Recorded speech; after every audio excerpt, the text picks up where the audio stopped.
యాక్చువల్గా అయితే ఈ సులువు మీద పలికే 7 మాటలు ఒక వారం నుంచి కానీ లేదంటే అయ్యగారు చెప్పినప్పటి నుంచి కానీ ప్రతి ఒక్కరు సిద్ధపడతా ఉన్నారు. ఆ వాక్యాన్ని అంతటి చూసుకొని చాలా మంచిగా అంటే పరిశుద్ధాత్మ ద్వారా నడిపింపబడి ఒక్కొక్కళ్ళు నేను అసలు ఎక్స్పెక్ట్ చేయను అలా చెప్తారని చాలా మంచిగా ఆంటీ దగ్గర నుంచి కానీ సింధు సిస్టర్ కానీ అక్క కానీ శివన్న కానీ కాళీవన్న కానీ ప్రతి ఒక్కరు వారి జ్ఞానము కొలది దేవుడు పరిశుద్ధాత్మను వారికి అనుగ్రహించిన కొలది చాలా మంచిగా చాలా అద్భుతంగా దేవుడు మాటలు వివరించారు. అయితే ఇక్కడ కూర్చున్నప్పుడు స్టార్టింగ్ లో అయ్యగారు నాకు ఏం చెప్పారంటే యాక్చువల్గా నేను అసలు సిద్ధపడలా ఏ మాట కూడా. ఇక్కడికి వచ్చినా కూర్చున్నాక 6వ మాట నీదే అని చెప్పారు. హల్లెలూయా. యాక్చువల్గా 6వ మాట రిఫరెన్స్ లేదని అంటే అవగాహన ఉంది కానీ నేనైతే ఏమి సిద్ధపడలా. కానీ దేవుడు మరి విధంగా ఏ యోగ్యత లేని నన్ను ఆయన సన్నిధిలో నిలబెట్టిన దేవునికి కృతజ్ఞతలు చెప్పుకుంటూ చిన్న ప్రార్థన చేసుకున్నాం. కలుసుకుని ప్రతి ఒక్కరు మహాపరిశుద్ధుడా గొడవైన ప్రభువా నన్ను నిత్యంగా ప్రేమించినటువంటి మా ప్రియతలో చెబుతండి మీ శ్రేష్టమైన ఉన్నతమైన అద్భుతమైన ఆనందం బట్టి వెళ్ళాలి ప్రభువా. ఈ విధంగా ప్రభు యొక్క మాటలన్నింటినీ ధ్యానించుకోవడానికి మీరు మమ్మల్ని ఏర్పరచుకున్న విధానాన్ని బట్టి మమ్మల్ని నిలబెట్టుకున్న విధానాన్ని బట్టి మీకు వందనాలు. ఇంతవరకు ప్రభు మీరు మా అందరితో మాట్లాడుతున్నారు. ఇప్పుడు ప్రభు నేను అంటున్నాను నేను మాట్లాడుచుండగా ప్రతి బిడ్డకు వినగలిగిన మనస్సును అర్థం చేసుకునే జ్ఞానమును ప్రభు దయచేయండి. అలా ఆత్మల ప్రభు నీ ఆత్మ నుంచి నడిపించి మమ్మల్ందరినీ మీకు దీవించి ఆశీర్వదించండి. యేసుక్రీస్తు ప్రభు వారి పేరిట అడిగిన ప్రార్థిస్తున్నాము తండ్రి. ఆమేన్. హల్లెలూయా.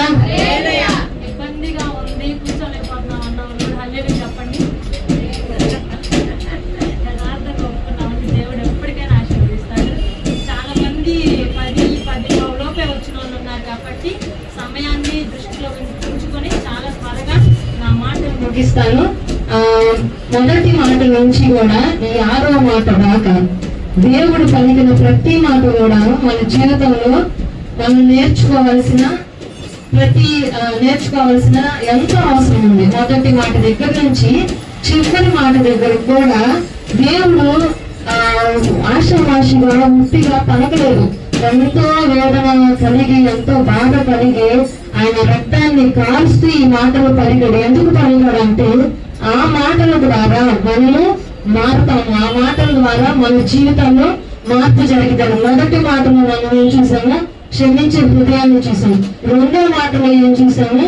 దేవుడు దొంగని రక్షించిన విధానాన్ని చూసాము. 3వ మాటలో తల్లిదండ్రుల్ని సన్మానించే దాంట్లోది చూసాము. 5వ మాటలో 4వ మాటలో కూడా దేవుడు ప్రతి ఒక్క ఈ మాటలన్నిటిలో కూడా మనిషిని ప్రత్యేకంగా మనిషిని రక్షించడాన్ని, ప్రేమించడాన్ని, క్షమించడాన్ని, మన అపరాధములు, మన పాపము, మన దోషాలు, మన పితరుల పాపం, మన పెద్దల దోషం ఏది కూడా మనకి చేరకుండా ఉండడానికి పలికిన మాటలు. ఈ మాటలు చివరి కాకుండా పలికి ఆయన చివరిగా ఎండింగ్ ఏం చెప్పాడంటే ఆయనతో పాటు నిత్య జీవం మనందరం పొందుకోవాలని దేవుడు మనకి ఒక గొప్ప రక్షణ ఇచ్చాడు. హల్లెలూయా.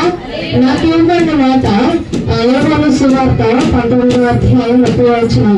యేసు సమాప్తమైనదని చెప్పి తల వంచి ఆత్మను అప్పగించుకొనెను.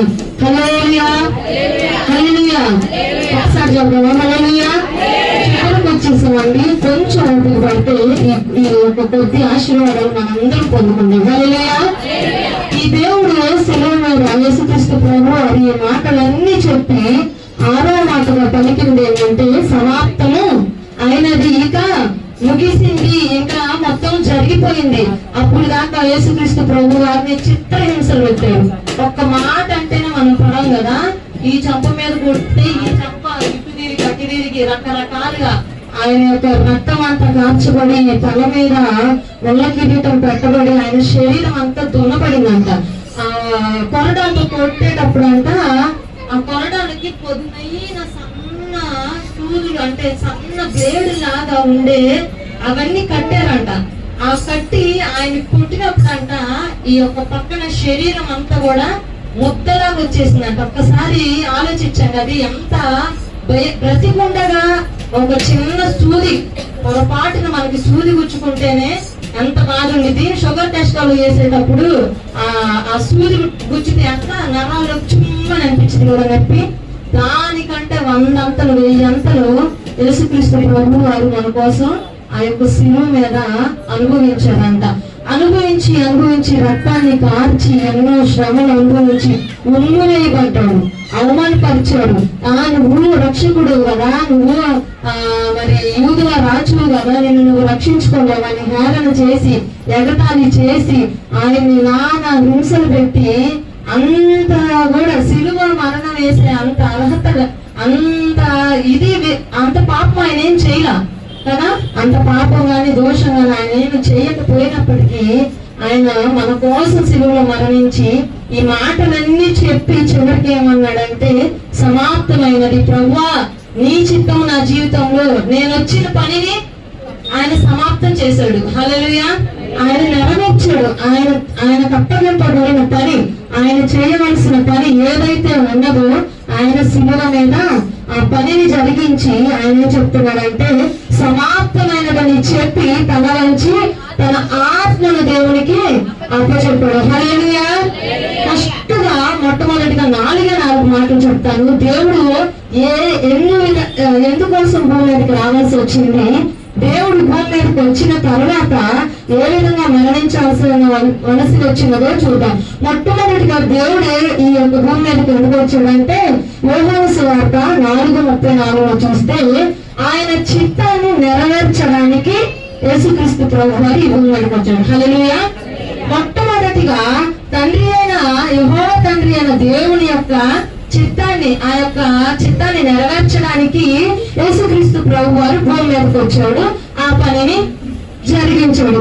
యేసు వారిని చూచి నన్ను పంపిన వారి చిత్తము నెరవేర్చుటయు ఆయన పని తుది పట్టించుటయు నాకు ఆహారమైనది. హల్లెలూయా. ఇందాక అన్న చదివినట్లుగా ఏదో ఒక మాట చూస్తే, దేవుడు నాకు దాహం అయింది, నాకు మంచినీళ్ళు అయినాయి అని చెప్పి ఆయన దాహం అడగల. లేకపోతే ఇక్కడ కూడా చూసినట్లయితే ఆయన పని తుదమట్టించుటయు నాకు ఆహారమై ఉంది, ఆయన పనిని నెరవేర్చడానికే, ఆత్మను రక్షించడానికే ఆయన దాహము కొనిన, ఆయన ఆకలి కొనిన ఏదైనా కూడా మనుషుల కొరకు మాత్రమే చేశాడు. ఆ మనుషుల కొరకు మాత్రం చేయడానికి అది దేవుని చిత్తమైంది కాబట్టి మొట్టమొదటిగా దాన్ని సంపూర్తి చేశాడు. ఒకటి. రెండవది, రోమీయులకు రాసిన పత్రిక 10:4 చూసినట్లయితే, విశ్వసించి ప్రతి వానికి నీతి కలుగుటకై క్రీస్తు ధర్మశాస్త్రమునకు సమాప్తి అని ఉన్నాడు. హల్లెలూయా. ఇక్కడ చూసినట్లయితే విశ్వసించి అంటే దేవుణ్ణి నమ్మి, ఎవరైతే ఆయనే సత్యము మార్గము జీవమని విశ్వసించి ఆయన్ని నమ్మి బాప్తిస్మాలు తీసుకున్నారో వారికి నీతి కలుగుటకై క్రీస్తు ధర్మశాస్త్రాన్ని కూడా సంతృప్తి చేసిన ఆయనగా మనం రెండవదిగా చూస్తున్నాం. మూడవది, ఎఫెసీయులకు రాసిన పత్రిక 1:3 చూసినట్లయితే, ఆయన రక్తము వలన మనకు విమోచనయు అనగా మన అపరాధములకు క్షమాపణ కలిగి ఉన్నది. హల్లెలూయా. ఆయన రక్తం వల్ల మనకి ఏం కలిగింది? ఆయన రక్తం వల్ల మనకి విమోచన, ఆయన రక్తం వల్ల మనకి క్షమాపణ, ఆయన రక్తం వల్ల మనకి మార్గము, ఆయన రక్తం వల్ల మనకి నిత్య జీవము, ఆయన రక్తం వల్ల మనకి విడుదల, ఆయన రక్తం వల్ల మనకి రక్షణ, ఆయన రక్తం వల్ల మనకి స్వస్థత కలిగింది. హల్లెలూయా. యెషయా 53 అంటాడు కదా, అతడు పొందిన గాయముల చేత మనకు స్వస్థత. ఫిలిప్పీయులకు రాసిన పత్రికలో చూసినట్లయితే 2:8 మనుషుల పోలికగా పుట్టి దాసుని స్వరూపాన్ని ధరించుకొని తన్ను తాను రిక్తునిగా చేసుకొనెను. మరియు ఆయన ఆకారమందు మనుషునిగా కనబడి మరణము పొందినంతగా, అనగా శిలువ మరణము పొందినంతగా విధేయత చూపిన వాడే తను తాను తగ్గించుకొనెను. హల్లెలూయా. హల్లెలూయా. చెప్తామా? హల్లెలూయా. దేవుడు ఏం చేశాడంటమ్మా? యేసుక్రీస్తు ప్రభు వారు మరణము పొందినంతగా తనను తాను తగ్గించుకొని రిక్తునిగా చేసుకొని ఓర్పు సహనము కలిగి విధేయత చూపి అతనుగా సిలువకి అప్పగించుకున్నాడు. 4వదిలో చూసినట్లయితే 1 పేతురు 3:19, ఆత్మ విషయంలో బ్రతికింపబడి పాపముల విషయంలో ఒక్కసారే శ్రమ పొందాను. హల్లెలూయా. ఒక్కసారి మన ప్రభు యేసుక్రీస్తు ప్రభువారు శిలువలో మరణించాడు. మనకు ఒక్కసారి ఒకడే దేవుడు ఒకసారే శిలువ మరణం పొందాడు.